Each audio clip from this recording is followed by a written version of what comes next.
I know I look awfully disheveled right now, which is extremely unprofessional, and that's uncharacteristic of me, so I do apologize for the lack of professionalism. I look like a time traveling caveman who just got out of the machine and is curious on what year it is. But there's a good reason for it, I'll briefly explain. I play pickup basketball every Thursday night. I'm getting absolutely filthy. I wouldn't be surprised if I got recruited into the NBA over the next couple years, but that's besides the point. After the pickup basketball game this evening, I hopped on Twitter for the first time today and noticed something huge. Susan has stepped down as CEO of YouTube. This news kind of came out of nowhere. I haven't been this surprised since I was a child and learned that chocolate milk didn't come from brown cows. Susan has been the CEO of YouTube for the last 9 years, but she's been at Google for 25. And now she's hanging up her dancing shoes and stepping away from the company. However, she is still taking on an advisory role to Google and Alphabet, as I understand it. She did post a statement going into detail, just kind of like a swan song on the way out, going over the years and the progress that the platform has made. Really, the whole post feels almost like a YouTube rewind. You know, at least the closest thing we've had over the last couple of years since they canned that whole thing. It's just a look at YouTube and what's happened since she's taken the helm. And her future plans aren't revealed at the moment. We don't know. It could be anything. You know, maybe she fucking announces an NFT project. You know, anything's possible. But there is one thing we do know. YouTube is going to have a new CEO. And most people are pretty pessimistic about it for good reason. Now, I know a lot of people have criticized Susan, and rightfully so. There's plenty of things that you can point out as being suboptimal, and a lot of things that didn't ever get fixed that needed fixing, and changes that should have come but still haven't come. There's plenty of things that you can critique. But I have always maintained that at least Susan knew what was going on the platform. She'd talk to creators, even though it pretty much fell on deaf ears anytime a creator gave her advice. YouTube would kind of wipe their ass with it felt like. She at least talked to them. She'd sit down and talk to some creators. She would post about YouTube frequently on Twitter. She seemed proud of the platform and would actively talk about YouTube, which is more than you could say about a lot of tech CEOs in the business. And the example I always use is Twitch, with our beloved Emmett Shear. I'm convinced this guy doesn't even know he's the CEO of Twitch. He seems genuinely embarrassed to even be associated with it. When you go to his Twitter bio, it's the last thing there, and he kind of downplays his involvement by just saying he's working on Twitch. The guy is literally the CEO of the platform, but I don't think you could find a single tweet he's made about Twitch. And he's never really made any appearances on Twitch. He doesn't talk about it or anything at all. I've only ever actually seen him one time to confirm he's a human being, and it was on a stream where he seemed kind of out of it, like he was either drunk or on Xanax, and he just didn't have any clue what he was talking about when he was mentioning the platform. I'd place a wager that Emmett couldn't name a single streamer on Twitch right now.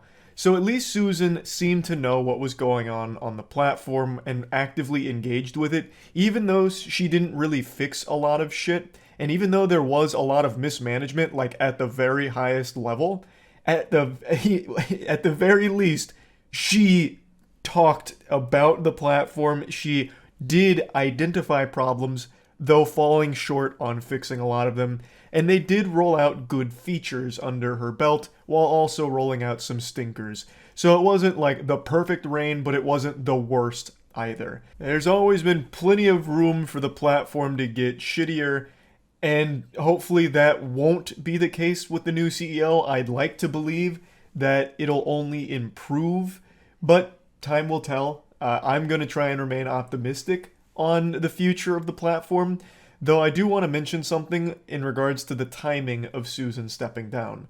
I don't know how many of you know about this currently, but there is an extremely important legal battle going on right now called Gonzales versus Google. And the outcome of this litigation could completely change not only the entire landscape of YouTube, but the internet as a whole. Legal Eagle actually just posted a video going over this case in detail, and I can't recommend the video enough so you get a sense for exactly what's going on and the severity of it. I'm going to break it down into its most basic form.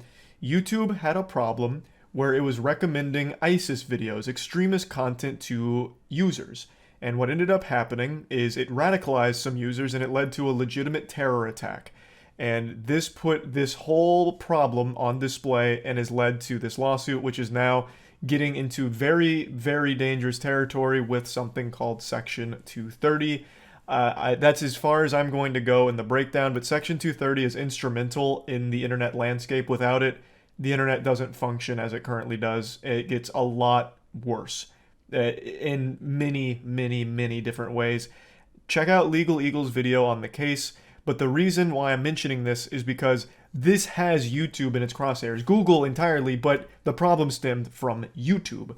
And now Susan steps down during this extremely crucial period.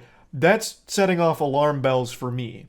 Now, I know Susan's not going to court with, like, a sword and a shield ready to do battle for YouTube. She's not a fucking lawyer, right? I know she's not the one actually tackling them in the court of justice for the fucking WWE SmackDown Gonzales versus Google, but she is the public-facing company. She is very high up in the company, obviously. She is a senior leadership position. So during a moment like this kind of huge deal, I would expect her to want to be there to fight for it, to be there and lend her 25 years of experience and expertise in the field to help navigate these waters and to try and make things smooth and get the best outcome here. So her stepping down during this is a little weird to me, and maybe it's because I'm a little naive on the exact structure of YouTube as well as how Google compartmentalizes it. Like, maybe she really would be completely worthless in this case and would offer no valuable insight, but I just find that hard to believe since the problem stemmed from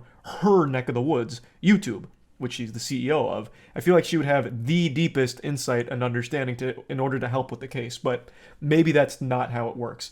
I just still find the timing to be a little concerning given the severity of the Gonzales versus Google case. But anyway, back to talking about the future of the platform. We are going to see a new CEO enter into the Thunderdome here, and I'm very curious to see exactly how they're going to perform.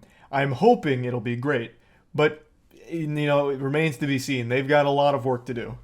Are we going to see really sweeping improvements? Like, are things going to be getting fixed? Is the new CEO going to be focusing on fixing broken things like the manual review, the algorithm for flagging content, shit like that?